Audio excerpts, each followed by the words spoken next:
Hello everyone, welcome to ई गुरुकुल ज्ञान। हम पढ़ रहे हैं भारत की खोज, पार्ट 4 युगों का दौर। इसमें हमने एक पार्ट कवर कर लिया है, आज हमारा पार्ट 2 है। पहले पार्ट में हमने चंद्रगुप्त मौर्य के बारे में, गुप्त साम्राज्य के बारे में, शक, कुषाण, इन सब के बारे में पढ़ लिया है। अगर आपने वो वीडियो नहीं देखी है तो पहले आप पहला पार्ट देख लेंगे तो आपको ये चैप्टर अच्छे से समझ में आएगा। आज हम इसके आगे का चैप्टर जो है वो कवर करेंगे। इस चैप्टर में हम कवर करेंगे दक्षिण भारत। इस पार्ट में, दो पार्ट में हमने ऑलरेडी पहले ही कवर कर लिया, गुप्त साम्राज्य के बारे में, मौर्य साम्राज्य, शक और कुषाणों के बारे में। अब हम दक्षिण भारत के बारे में पढ़ेंगे। दक्षिण भारत में मौर्य साम्राज्य के सिमट कर अंत हो जाने की 1000 साल से भी ज्यादा समय तक बड़े बड़े राज्य फूले और फले। जैसा कि मौर्य साम्राज्य का हमने पढ़ा था कि यहाँ पर अलग अलग जो राज्य थे वो विकसित हुए, फले फूले 300 वर्षों तक। जैसे गुप्त काल के बारे में पढ़ा था हमने। और भी कई राज्य विकसित हुए, फले फूले और उन्होंने अपना साम्राज्य स्थापित किया। दक्षिण भारत अपनी बारीकी, दस्तकारी और समुद्री व्यापार के लिए विशेष रूप से प्रसिद्ध था। उनकी गिनती समुद्री ताकतों में होती थी। इसका क्या मतलब हुआ कि दक्षिण भारत में दस्तकारी यानी कि स्किल, हस्त, हाथ से बनाई हुई चीजें। आप देख रहे हो मंदिर मंदिर देख रहे हैं आप इस पिक्चर में, कितना सुंदर मंदिर बना है। हमारे उत्तर भारत में इस प्रकार का कोई भी मंदिर आपको नहीं दिखेगा, क्योंकि उत्तर भारत हमेशा से आक्रमणकारियों को झेलता रहा है। आक्रमण पश्चिम उत्तर प्रांत में ही हुए हैं और उत्तर भारत हमेशा विदेशियों के व्यापार, जो लोग आते थे अटैक करते थे, उन अटैक को बचाने के लिए हमेशा उनसे युद्ध करता रहा इस तरीके से। और जो उत्तर भारत में लोग थे जिनके पास हुनर था, वो धीरे से कहाँ पे आ गए, दक्षिण भारत में। दक्षिण भारत शांतिपूर्वक अपने काम में व्यस्त रहे। वो लोग दस्तकारी और हाथ का हुनर, स्किल, ये सारे काम में बिजी रहे। जैसे समुद्र है तो समुद्र से निकलने वाले जो वस्तु, जैसे सामान है, आप देखेंगे मोती वगैरह और जो सीप वगैरह निकलते हैं, उन सब से उन्होंने बहुत सारे आभूषण बनाना और तरह तरह की चीजें बनाना, और उनसे जो बनाया उन्होंने, उसको उन्होंने दूसरे देशों में पानी के जहाज के रास्ते अपने माल को पहुंचाया। इनके जहाज दूर देशों तक माल पहुंचाया करते थे। वहां यूनानियों की बस्तियां थी और रोमन सिक्के भी पाए जाते। हमने देखा कि साउथ में रोमन सिक्के मिले। इससे पता चलता है कि हमारा जो व्यापार था वो यूनान तक था। हम अपने माल को यूनान तक पहुंचाया करते थे। कुछ यूनानी लोग भी हमें वहां पर मिले, जिससे हमें ये पता चलता है कि दक्षिण भारत जो था वो एक तरीके से अपने व्यापार में विकसित हो रहा था, जबकि उत्तर भारत आक्रमणकारियों को झेल रहा था। मोती के व्यापार वगैरह में दक्षिण भारत का काफी हद तक नाम है। उत्तरी भारत पर बार बार होने वाले हमलों का सीधा प्रभाव दक्षिण पर नहीं पड़ा, क्योंकि आप देखते हैं कि उत्तर भारत जितने भी आक्रमणकारी अंदर तक तो नहीं घुसेंगे ना, वो बाहरी किनारे साइड में ही वो उन्होंने क्या किया, युद्ध करते रहे। कुछ लोग तो आकर उत्तर में ही बस गए, और जो लोग जिनको भारतीयों ने खदेड़ दिया या भगा दिया, वो लोग वापस चले गए। या फिर कुछ क्या किया उन्होंने, लूटपाट करके, जैसे मंदिरों को लूटना, इसको लूटना, और फिर वो वापस चले गए। वो अंदर तक नहीं आए, यानी कि अंदर आने का मतलब दक्षिण तक नहीं आए। वो उत्तर भारत ही प्रभावित रहा। और परोक्ष और प्रत्यक्ष, यहाँ पर क्या है, परोक्ष का मतलब इनडायरेक्ट तरीके से, पर और प्रत्यक्ष मतलब डायरेक्ट। तो इसका प्रभाव जो है साउथ पर डायरेक्ट नहीं पड़ा, परोक्ष रूप से कैसे पड़ा, क्योंकि जो उत्तर भारत के लोग थे, जो लोग राजा महाराजा थे यहाँ पर, वो तो आक्रमणकारियों का जो हमला करते थे उनका सामना करते थे। पर कुछ लोग जो यहाँ पर जैसे शिल्पकार, राजगीर, या फिर अलग अलग जो, जैसे बढ़ई हो गया, सुनार, लोहार, जो हमने पिछले 3rd चैप्टर में कंप्लीट किया था, जिनके पास हुनर था, वो लोग दक्षिण भारत में जाकर वहां बस गए और उन्होंने वहां पर अपनी कलाकारी, कलात्मक परंपराएं जो थी, केंद्र थे, उनको और विकसित किया। उसमें है जाके वो अपने स्किल को डेवलप करने लगे। उत्तर भारत नई धाराओं से अधिक प्रभावित हुआ। लेकिन आप देखेंगे कि हमारे भारत की ही संस्कृति, भारत का ही जो कल्चर था, वो साउथ में चला गया, दक्षिण में चला गया, और वहां जाकर वो विकसित होने लगा। इधर उत्तर भारत जो था वो आक्रमणकारियों की वजह से, जब बाहरी लोग यहाँ पर आए तो नई नई विचारधारा भी लेकर आए। सारे लोग आक्रमणकारी ऐसे नहीं थे कि वो भारत में सिर्फ आक्रमण करके लूट के ले गए। बहुत सारे आक्रमणकारी ऐसे थे, भारत में आए आक्रमण करने के लिए, और भारत की संस्कृति को देखकर इतने प्रभावित हो गए कि वो यहीं आकर बस गए। जैसे कनिष्क वगैरह हमने पढ़ा था, फर्स्ट पार्ट में पढ़ा था, कुषाण वगैरह जो आए थे, वो लोग भारत में आके बस गए। तो वो अपनी संस्कृति जो लेकर आए थे, अपना कल्चर जो लेकर आए थे, वो उत्तर भारत में विकसित करने लगे। तो आप देख रहे हो कि हमारा उत्तर भारत जो था, विदेशी जो लोग आए थे उनकी, ये कह सकते हैं संस्कृति, जो कला, उससे प्रभावित था। और हमारा दक्षिण भारत हमारी खुद की संस्कृति का संरक्षण का केंद्र बन गया। जो आक्रमणकारी अपने साथ लेकर आए थे, मतलब जो भी विदेशी भारत में आए थे, वो अपने साथ अपनी संस्कृति, कला और कल्चर भी लेकर आए थे, जो उत्तर भारत में डेवलप होता रहा। शांतिपूर्ण विकास और युद्ध के तरीके। अब यहाँ पर नेक्स्ट हमारा जो पार्ट है, इसमें क्या बताया जा रहा है कि किस प्रकार से भारत में शांतिपूर्ण विकास हुआ। ऐसा नहीं है कि अशांति हर समय फैली रही हो, और युद्ध के क्या क्या तरीके, किस तरीके से युद्ध होते थे और किस प्रकार से भारत में शांति स्थापित थी। बार बार हमले हमलों और एक के बाद दूसरे साम्राज्य की स्थापना। जो संक्षिप्त ब्यौरा प्रस्तुत किया गया है उसके बीच देश में शांति और व्यवस्था शासन एक लंबे दौर में रहे हैं।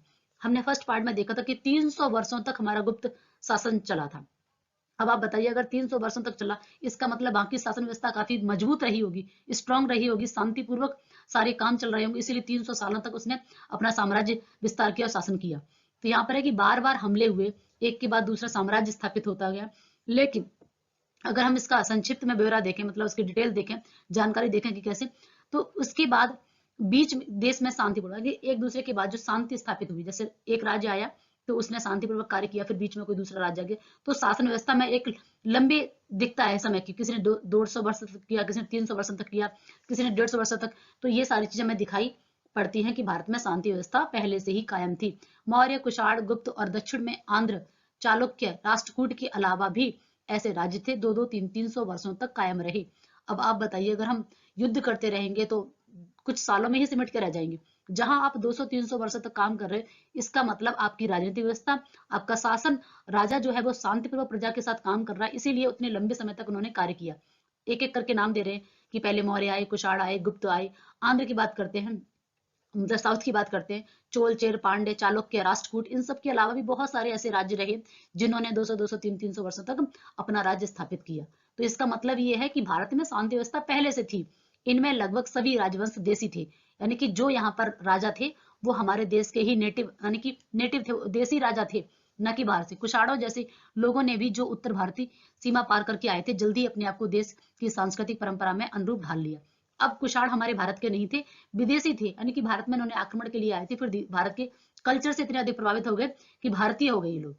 ठीक है, तो यहाँ पर क्या बताया जा रहा है कि जल्दी ही जो लोग कुषाण की अगर बात करें तो ये लोग भी बाहर से आए थे, लेकिन बहुत जल्दी इन्होंने अपने आप को भारतीय परंपरा में ढाल लिया, भारतीय संस्कृति में अपने आप को ढाल लिया, और इस प्रकार से हमारे भारत में शासन व्यवस्था लंबे लंबे समय तक कायम रही। जब कभी दो राज्यों के बीच युद्ध या कोई आंतरिक राजनीतिक आंदोलन होता तो आम जनता के जीवनचर्या में कोई बहुत कम हस्तक्षेप किया जाता। मान लीजिए कि अगर दो राज्यों, छोटे छोटे जो देसी राजा थे, उनके बीच में अगर युद्ध होता है तो जनता पे बहुत अधिक प्रभाव नहीं पड़ता था। क्यों नहीं पड़ता था? क्योंकि जो भी राजा आएगा वो जनता के हित में काम करता, जनता उससे प्रभावित नहीं होती। आपस में राजा जो थे उनमें युद्ध होता था, बहुत ज्यादा जनता उसमें इन्वॉल्व नहीं होती थी, और जनता का जो दिनचर्या थी, उनका जो जीवन जीने का तरीका था, उसको ज्यादा हस्तक्षेप नहीं किया जाता था। इस इतिहास के व्यापक सर्वेक्षण से इस बात का संकेत मिलता है कि यहाँ शांतिपूर्ण व्यवस्था जीवन के लंबे दौर यूरोप की तुलना में कई अधिक थी। यूरोप में जिस तरीके से शांति व्यवस्था नहीं थी, हमारे यहाँ लंबे समय तक शांति व्यवस्था स्थापित रही। मतलब वहां पर आप देखेंगे तो किस तरीके से उनका इतिहास इस बात का एक तरीके से साक्ष्य नहीं है। जो हमारा इतिहास हमें बता रहा है कि हमने 300 वर्षों तक, 200 वर्षों तक साम्राज्य का विस्तार किया, मतलब हमारा यूरोप की तुलना में ज्यादा शांतिपूर्ण व्यवस्था से काम कर रहे थे हम। यह धारणा भ्रामक है कि अंग्रेज राज से पहले भारतीय राज में शासन व्यवस्था कायम नहीं थी। ये बहुत ही भ्रम है लोगों को कि भारत में जो शांति व्यवस्था है वो अंग्रेजों के आने के बाद, ये गलत धारणा है, एक गलत कह सकते हैं कि भ्रम है लोगों के दिमाग में कि अंग्रेजों ने आके हमें एक व्यवस्थित ढंग से रहना सिखाया है। जो हमारा ये संविधान की बात करें तो कुछ भी, तो यहाँ पर क्या है कि हम बहुत पहले से शासन व्यवस्था, राजनीति व्यवस्था, राजा को किस तरीके से काम करना चाहिए, ये हमें पहले से आता था, और हम बहुत अच्छे से अपने देश को चला रहे थे। हमारे जो राजा लोग थे वो बहुत अच्छी तरीके से अपनी शासन व्यवस्था उनकी कायम थी। ये गलत फहमी है लोगों की कि अंग्रेजों के आने के बाद हमारे यहाँ शांति स्थापित हुई है। अलबत्ता यह बात सही है कि जब भारत में अंग्रेजी शासन राज कायम हुआ उस समय देश में अवनति की पराकाष्ठा पर था। हाँ, हालांकि ये मान सकते हैं कि अंग्रेजों के, जब कह सकते हैं कि अंग्रेज शासन व्यवस्था कायम की, जब अंग्रेजों ने हमारे ऊपर शासन किया, उस समय हमारे देश में अवनति, अवनति क्या है? उन्नति का विलोम शब्द है। तो उन्नति मतलब हम ऊंचाई की तरफ जा रहे हैं, हम विकसित हो रहे हैं, लेकिन अवनति का मतलब गिरावट की तरफ जा रहे हैं। उस समय हमारी जो पराकाष्ठा, मतलब बहुत ज्यादा हम गिर चुके थे, हमारी स्थिति जो थी बहुत गरीबी की हालत ऐसे कह सकते हैं, क्योंकि बहुत सारे आक्रमणकारी आए और उसकी वजह से हमारा विकास नहीं कर पाए। हम हमेशा से उसमें उलझ के रह गए, या तो उनसे बचाव करते रहे या फिर आपस में ही इस तरीके से कुछ ज्यादा देश के बारे में सोच नहीं पाए। राजनीतिक और आर्थिक व्यवस्था टूट चुकी थी। वास्तव में यही कारण था कि वहां वह राज्य जहां तक कायम हो सका, मतलब क्या है कि या तो हम अपने राज्य को बचाते रहे, क्योंकि इतने सारे राजा आ गए थे यहाँ पर और बाहरी आक्रमण हो रहे थे, तो या तो हमने अपने राज्य को बचाने की कोशिश की है या फिर उनसे युद्ध किया, जिसकी वजह से हमारा जो आर्थिक धन है वो नष्ट हुआ, राजनीतिक व्यवस्था थी वो भी पूरी तरीके से कायम नहीं कर पाए, और उन्नति की तो बात छोड़ दो, हम लगातार अवनति की ओर गिर रहे थे। अब यहाँ पर क्या है कि जैसे जैसे प्रगति होती है तो सुरक्षा की बात आती है। ठीक है, प्रगति बनाम सुरक्षा। भारत में जिस सभ्यता का निर्माण किया गया उस मूल आधार स्थिरता और सुरक्षा की भावना थी। कि भारत में जो सभ्यता, यानी कि कौन सी सभ्यता की बात करते हैं, भारतीय सभ्यता की बात कर रहे हैं। हमारा अपना जो भारत की एक संस्कृति है, कल्चर, आप चित्र में देख रहे हो कि यहाँ पर अलग अलग आपको दिख रही है। जो भारत एक विभिन्नताओं का देश जो है वो कैसे बन गया, इसके बारे में देखते हैं कि यहाँ पर हर धर्म को स्वीकार किया गया। जो बौद्ध धर्म हो, जैन धर्म हो, मुस्लिम धर्म हो, जितने धर्म है, सबको अपनी अपनी ढंग से यहाँ पर आजादी थी जीने की। तो वही है कि भाई अपना जो मूल आधार है, स्थिरता है, तो वो क्या थी, हम अपने धर्मों की सुरक्षा नहीं कर रहे थे, हम सुरक्षा कर रहे थे भारतीय सभ्यता की, भारतीय कल्चर की। इस दृष्टि से वह तमाम सभ्यताओं से कई अधिक सफल रहा, जिसका उदय पश्चिम में हुआ था। वर्ण व्यवस्था और संयुक्त परिवार पर आधारित सामाजिक ढांचे ने इस उद्देश्य को पूरा करने में सहायता की। हमारे यहाँ जो वर्ण व्यवस्था थी और संयुक्त परिवार जो रहते थे, मतलब समाज को जोड़ने की जो भावना थी वो हमारे ढांचे में थी, मतलब हमारे जड़ में थी, मूल में थी। इस वजह से ये व्यवस्था कायम हो सकी। ये व्यवस्था अच्छे बुरे के भेद को मिटाकर सबको एक स्तर पर लाती थी। मतलब इस समाज में मान लीजिए हमारे जितने भी आप चित्र में देख रहे हैं कि अलग अलग तरीके से लोग हैं। आज हमारे पास 28 राज्य हैं, तो हर एक क्षेत्र की अपनी एक व्यवस्था है, अपनी एक विशेषता है। और ये विशेषता सारे भेदभाव को मिटाकर, जैसे आप देखें नॉर्थ की बात कर रहे हैं, ईस्ट की बात कर रहे हैं, साउथ की बात कर रहे हैं, तो वहां पर चाहे वो किसी धर्म के हो, किसी जाति के हो, इन सबसे ऊपर उठकर उनकी एक सामाजिक व्यवस्था थी, जो एक भारतीय कह सकते हैं कि विविधताओं का देश बन गया है। यहाँ पर अलग अलग कल्चर को अलग अलग समाज के रूप में जोड़ के रखा, और इस तरह व्यक्तिवाद की भूमिका इनमें बहुत कम थी। मतलब इंडिविजुअल किसी एक व्यक्ति का नहीं कि भाई एक व्यक्ति, वो पूरा का पूरा समाज एक व्यवस्था पर कायम था, किसी एक व्यक्ति के लिए नहीं था। वहां का पूरा समाज, चाहे फिर उसमें कोई भी हो, अच्छे हो या बुरे हो, या कमजोर हो या पैसे वाला हो, जो भी हो, सबके लिए समान था। ये दिलचस्प बात है कि यह भारतीय दर्शन अत्यधिक व्यक्तिवादी था है, और उसकी लगभग सारी चिंता व्यक्ति के विकास को लेकर है। हाँ, ये मानते हैं कि हमारा भारतीय दर्शन, भारतीय जो फिलोसफी है, उसमें अत्यधिक जोर किस पर दिया जाता है, व्यक्ति पर, यानी कि इंडिविजुअल व्यक्ति की जो उसकी जो आध्यात्मिक है, कि जो सोल है, जो आत्मा है, उसकी बात कर रहे हैं कि सारी चिंता सोल के लिए। इससे ऊपर उठकर फिर भी हमने समाज को एकजुट होकर उस समस्या का सामना किया, और पूरा का पूरा समाज ने उसे फॉलो किया। वहां भारत का सामाजिक ढांचा सामुदायिक था, और उसमें समाज और सामुदायिक रीति रिवाजों को कड़ाई से पालन किया था।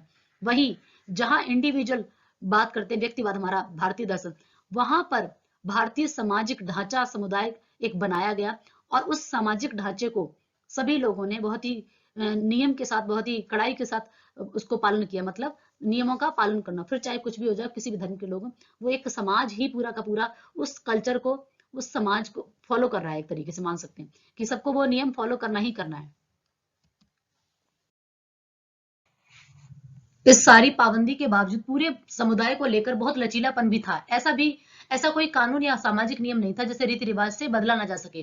जैसा कि हमने देखा पिछले उसमें कि हमारा जो भारत है वो एक समुदाय के रूप में, एक सामाजिक जीवन में उनमें बहुत ज्यादा कड़ापन था, और बहुत कठोर तरीके से नियमों का पालन किया जाता था। लेकिन इन सारी पाबंदी के बावजूद भी हमारा जो समुदाय, हमारा जो समाज था, वो बहुत लचीलापन था उसमें। यानी कि उसमें आप परिवर्तन कर सकते हो समय के अनुसार।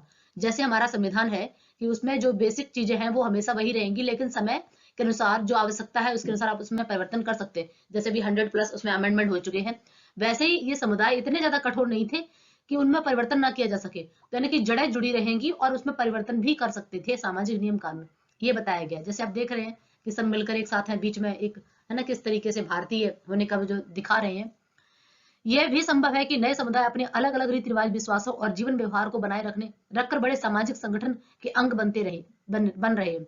इसी लचीलेपन ने विदेशी तत्वों को आत्मसात करने की सहायता दी।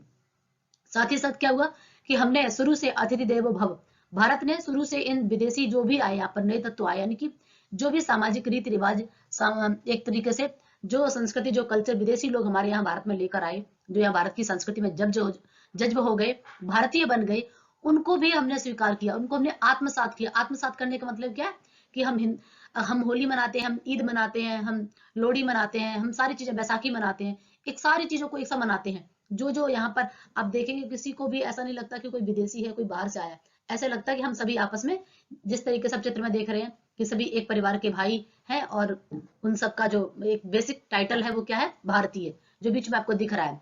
तो उन लोगों ने भारतीय संस्कृति को आत्मसात कर लिया, हमने उनकी संस्कृति को आत्मसात कर लिया। इसीलिए हमारा भारत जो है वो विश्व में सबसे अलग बन गया।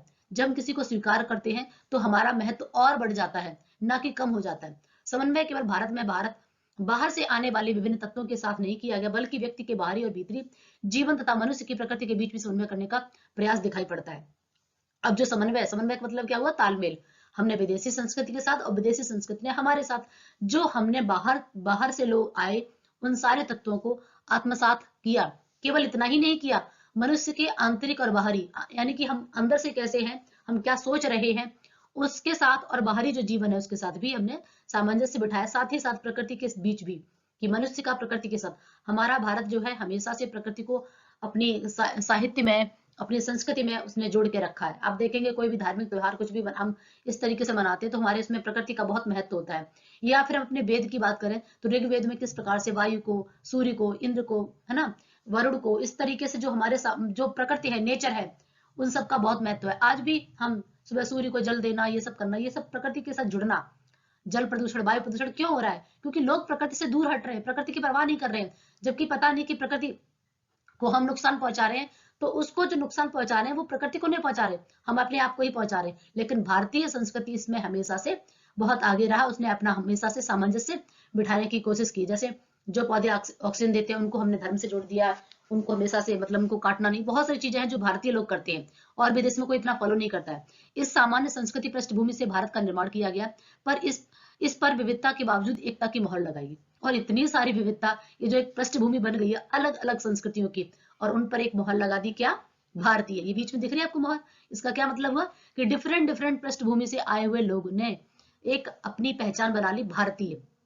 सामाजिक ढांचे के मूल में स्वशासी ग्राम व्यवस्था थी, और हमारा जो बेसिक, एक तरीके से कह सकते हैं हमारी जो जड़ें थी किसी भी शासन को चलाने के लिए, किसी भी राजा महाराजा या फिर जो भी शासन व्यवस्था कायम होती है, उसका बेसिक ढांचा क्या था? ग्राम व्यवस्था, जो बहुत पहले से चली आ रही थी। राजा आते रहे जाते रहे, पर यहाँ की व्यवस्था, नींव कायम रखी, यानी कि हमारी जो नींव थी वो हमेशा से कायम रही। सबसे छोटी इकाई ग्राम होती थी पहले भी, और अभी भी गांव से हम शुरुआत करते हैं। हमारा जो शासन व्यवस्था है वो गांव से है, कि गांव का एक प्रधान होगा, फिर कई सारे गांव मिलाकर किस तरीके से ब्लॉक बनेगा, फिर जिला बनेगा। यानी कि हमारी बेसिक चीजें जो थी, बेसिक नींव जो जड़ थी वो बहुत मजबूत थी। उसको कोई भी बाहर से आने वाला राजा महाराजा आते रहे, यहाँ पर भी बाहर से भी, लेकिन उस नींव को नहीं हिला पाए। ऊपरी तौर पर उसमें परिवर्तन करते, बाहर से आने वाले लोग, नए लोग इस ढांचे में सिर्फ सतही तौर पर, अब यहाँ पर क्या है, जो विदेशी लोग आए थे, जो बाहर के लोग आए थे, उन्होंने ऊपरी तौर पर, सतही तौर पर हलचल पैदा की। मतलब क्या है कि सरफेस पर ही काम किया, सरफेस पर बदलाव किया, ऊपर ऊपर से जो नियम कानून थे उनको बदल दिया करते थे, जो जड़ें थी उनको नहीं हिला पाए। राज सत्ता चाहे देखने में कितनी निरंकुश लगती हो, रीति रिवाज और वैधानिक बंधनों से कुछ इस तरह नियंत्रित थी कि कोई शासक ग्राम समुदाय के सामान्य और विशेष अधिकारों में आसानी से दखल नहीं दे सकता था। इसका ये है मतलब कि हमारी जो बेसिक जड़ें थी, हमारा जो पहले से चले आ रहे समुदाय गांव से बनकर थे, उनके जो अधिकार थे उनमें किसी प्रकार का कोई परिवर्तन नहीं हुआ। केवल ऊपरी तौर पर देखने में राजा कितना भी शक्तिशाली हो, निरंकुश हो, तानाशाही हो, लेकिन उसने ऊपरी तौर पर काम किया। हमारा जो बेसिक गांव थे, जो गांव के लोग थे, उनके जो रीति रिवाज थे, जो ढंग थे, जो काम करने का उनका जो अधिकार था, वो किसी प्रकार से परिवर्तित नहीं हुआ। इन प्रचलित अधिकारों के तहत समुदाय और व्यक्तित्व दोनों की स्वतंत्रता एक हद तक सुरक्षित रही। इससे दोनों की, जो राजा था उसके अधिकार भी सुरक्षित रहे, और गांव में रहने वाले समुदाय जो थे उनकी स्वतंत्रता भी सुरक्षित रही। ऐसा लगता है कि ऐसे तत्व ने जो बाहर से भारत में आए थे, जिसे भारत ने जज्ब कर लिया, मतलब ऐसा लगता है कि बहुत सारे लोग आए इसी कारण से। यही एक ऐसी वजह रही कि हमने उनको नहीं, कि भाई आप अपने आओ और यहाँ पर अपनी संस्कृति को डेवलप कर सकते हो कुछ किसी भी प्रकार से। मतलब ये हुआ कि जो यहाँ पर आए, हमने नहीं कहा कि आप अपने धर्म परिवर्तन करो, ये करो वो करो, ऐसा कुछ नहीं हुआ। और यहाँ के लोगों ने उन्हें स्वीकार कर लिया, आत्मसात कर लिया, तो वह लोग भी क्या हुआ, भारतीय संस्कृति में जज्ब हो गए, यानी कि भारतीय हो गए। उनका जो, यानी कि कहने के बाद उन्होंने अपनी पुरानी पहचान खोकर उनकी नई पहचान क्या बन गई, कि वो भारतीय बन गए। भारत को कुछ दिया और कुछ उनसे लिया। बहुत सारे लोग यहाँ पर आए जिन्होंने अपनी संस्कृति को यहाँ डेवलप किया, और हमने उनकी संस्कृति को लिया और उन्होंने हमारी संस्कृति को सीखा। यानी कि इस तरीके से आदान प्रदान हुआ एक दूसरे के विचारों का, कल्चर का, संस्कृति का। जहां वह अलग थलग रहा वह अंततः नष्ट हो गया, और कभी कभी इस प्रक्रिया में उसने खुद को या भारत को नुकसान पहुंचाया। और कई बार ऐसा हुआ है कि सबके सब नहीं, 100% नहीं हुए। कुछ लोग यहाँ पर आए, अलग थलग रहे, या तो इन्होंने, भारत ने उन्हें खदेड़ दिया यहाँ से, या वो खुद ही नष्ट हो गए, या भारत को थोड़ा बहुत नुकसान पहुंचाया, जैसे मंदिर अंदरों को लूटपाट किया, कुछ और किया। तो इस तरीके से क्या हुआ कि कुछ लोग यहाँ पर आए जो अलग थलग रहे, या तो स्वयं नष्ट हो गए, या थोड़ा बहुत भारत को नुकसान पहुंचाया, या भारत ने उन्हें खदेड़ दिया यहाँ से। तो ये हमने अपने इस चैप्टर में पढ़ रहे हैं, ऐसे और कई सारे इसके पार्ट बनेंगे, उनको हम नेक्स्ट वीडियो में कवर करेंगे। इस तरीके से हमारा ये जो आज का चैप्टर पार्ट 2 कंप्लीट हो गया है। इसके और भी पार्ट हैं, और इससे पहले एक पार्ट कंप्लीट कर चुके हैं, इसके शब्दार्थ दिए हैं और क्वेश्चन आंसर भी मैंने आपके दिए। Thank you.